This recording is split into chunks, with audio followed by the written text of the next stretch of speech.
Bonjour, alors je m'appelle Nicolas Arpagian, je suis journaliste depuis une quinzaine d'années, je suis rédacteur en chef d'une revue qui s'appelle Prospective Stratégique et j'enseigne également à l'IRS, l'Institut d'études et de recherche pour la sécurité des entreprises, et je viens de commettre un ouvrage qui s'appelle la cyberguerre, et en parlant justement de cette guerre numérique, en annonçant effectivement l'avènement de cette guerre numérique, avec des exemples extrêmement concrets, là où on parlait un peu de science-fiction au début des années 2000, à la fin des années 90, c'était quelque chose qui effrayait, qui occupait les esprits, mais qui n'avait pas réellement de traduction dans les faits. Ce qui est intéressant depuis quelques années, si on prend l'exemple des attaques menées à l'encontre de l'Estonie en 2007, de la Géorgie en 2008, qui ont vu effectivement les systèmes d'information bombardés, voire être paralysés, mettant à bas un certain nombre des services publics, des télévisions, de grandes entreprises de ces pays, on s'aperçoit effectivement que maintenant les entreprises, les États peuvent faire l'objet de telles campagnes de cyberattaques. Début de l'année 2009, le FBI a annoncé officiellement à Barack Obama qu'il y avait 3 menaces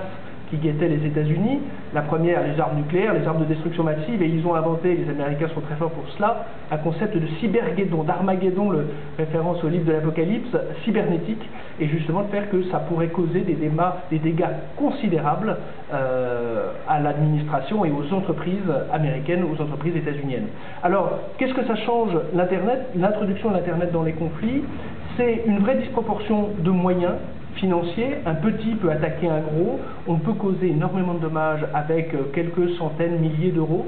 Ça exige la compétence de profils très pointus en technologie, c'est-à-dire qu'on n'a pas forcément affaire à des profils de militaires expérimentés, aguerris, mais ça peut être effectivement une compétence qui peut s'acquérir très très jeune, et ce qui change effectivement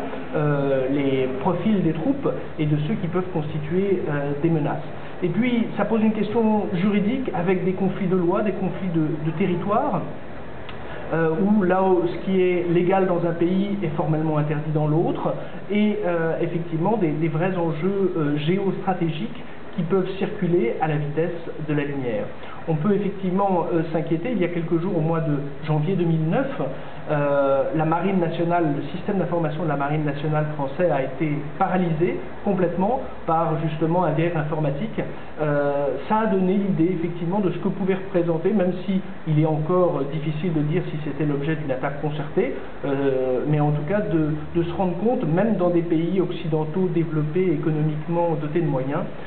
qu'au contraire, on pouvait faire l'objet d'attaques extrêmement efficaces. Difficulté d'une part d'évaluer les dégâts et d'autre part d'admettre qu'effectivement on a été l'objet de telles attaques.